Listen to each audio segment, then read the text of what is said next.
Assalamualaikum warahmatullahi wabarakatuh. Apa kabar semua? Alhamdulillah, kalian yang melihat video ini sehat-sehat semua. Hari ini saya akan mengajar mata pelajaran administrasi infrastruktur jaringan dengan materi VLAN atau yang disebut Virtual Local Area Network sesuai KD pertama, yaitu 3.1 mengevaluasi VLAN pada jaringan. Kemudian pada topik ada 4 topik, yaitu meningkatkan keamanan switch, segmentasi VLAN pada jaringan, cara menerapkan VLAN, dan yang terakhir menguji keamanan VLAN. Kemudian VLAN terbagi dua. VLAN merupakan suatu model jaringan yang tidak terbatas pada lokasi fisik seperti LAN. Hal ini mengakibatkan suatu network dapat dikonfigurasi secara virtual tanpa harus menuruti lokasi peralatan. Kemudian yang kedua, penggunaan VLAN akan membuat pengaturan jaringan menjadi sangat fleksibel, di mana dapat dibuat segmen yang bergantung pada organisasi atau departemen tanpa bergantung pada lokasi workstation. Kemudian kita lihat di sini, yaitu jaringan VLAN. Jaringan VLAN ada terbagi dua, layer 2. Di sini kita lihat ada 4 port VLAN yang kita gunakan. VLAN pertama dan VLAN kedua dengan unique ID. Kemudian kita lihat di layer ketiga, yaitu port identifikasi VLAN berbasis network layer address atau yang disebut alamat IP. Kemudian kita akan melihat cara kerja VLAN, yaitu VLAN diklasifikasikan berdasarkan metode atau tipe yang digunakan untuk mengklasifikasikannya, baik menggunakan port, MAC address, semua informasi yang mengandung pengalamatan suatu VLAN atau tagging. Kemudian untuk mengaturnya, maka biasanya digunakan switch atau bridge yang manageable atau yang bisa diatur. Kemudian yang ketiga, switch akan menentukan kemana data-data akan diteruskan dan sebagainya, atau dapat pula digunakan suatu software pengalamatan atau yang disebut bridging software. Kemudian kita akan melihat ada di sini tipe-tipe VLAN. Tipe-tipe VLAN ada beberapa. Yang pertama, berdasarkan port. Berdasarkan port, di sini kita melihat ada poin-poinnya. Poin yang pertama ada keanggotaan pada suatu VLAN dapat didasarkan pada port yang digunakan oleh VLAN tersebut. Kemudian tabel port dan VLAN. Kemudian juga ada kelemahannya adalah user tidak bisa untuk berpindah-pindah.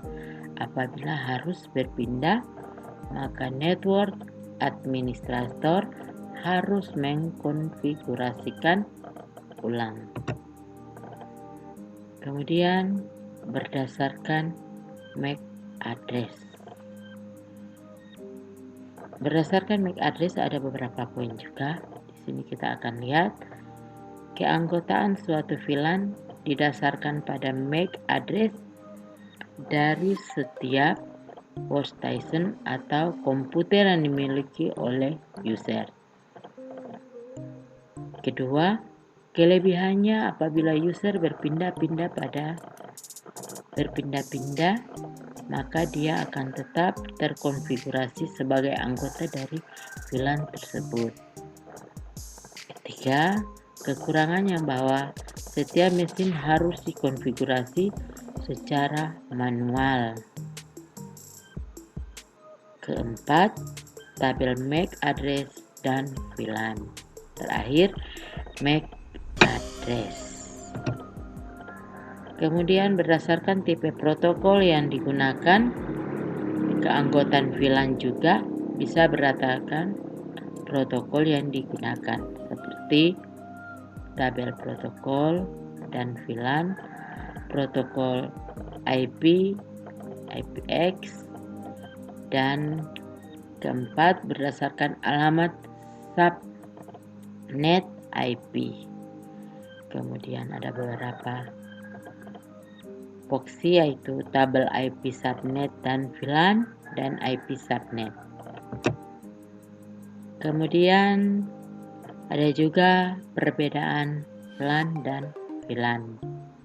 Di sini yaitu yang pertama, berbentuk jaringan dengan model lokal area network sangat bergantung pada letak fisik dari workstation serta penggunaan hub dan repeater sebagai perangkat jaringan yang memiliki beberapa kelemahan. Kedua, kelebihan dari model jaringan dengan VLAN adalah bahwa tiap-tiap workstation atau user yang tergabung dalam satu VLAN atau bagian organisasi kelompok tetap saling berhubungan walaupun terpisah secara fisik. Dan ketiga, terlihat jelas VLAN telah merubah batasan fisik yang selama ini tidak dapat diatasi oleh LAN.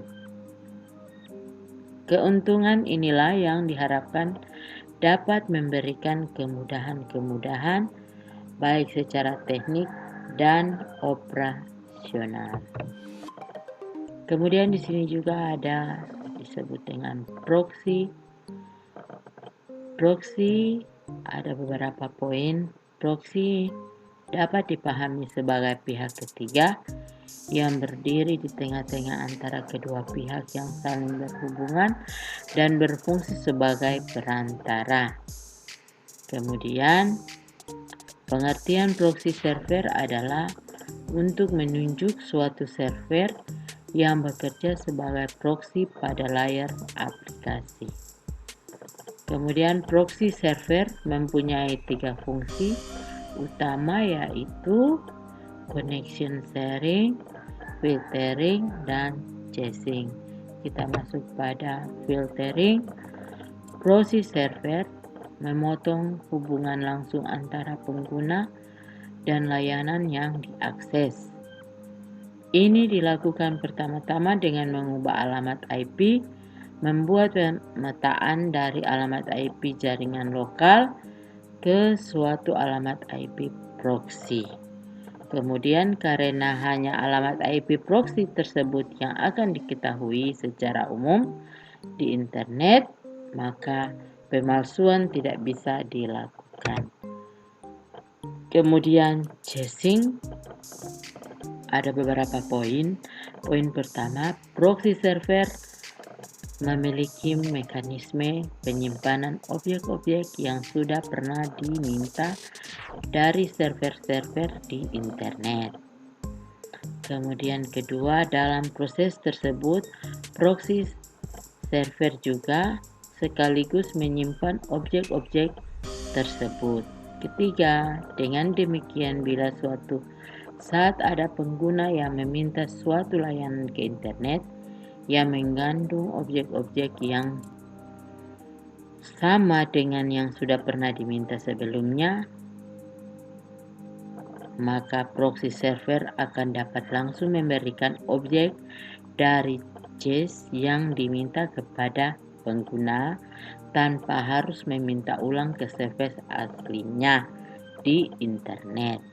Dan terakhir, bila permintaan tersebut tidak dapat ditemukan dalam JAWS di proxy server, baru kemudian proxy server meneruskan atau memintakannya ke server aslinya di internet. Jadi kesimpulannya, VLAN sangat penting dalam infrastruktur jaringan. Sekian dari saya. Terima kasih. Assalamualaikum warahmatullahi wabarakatuh.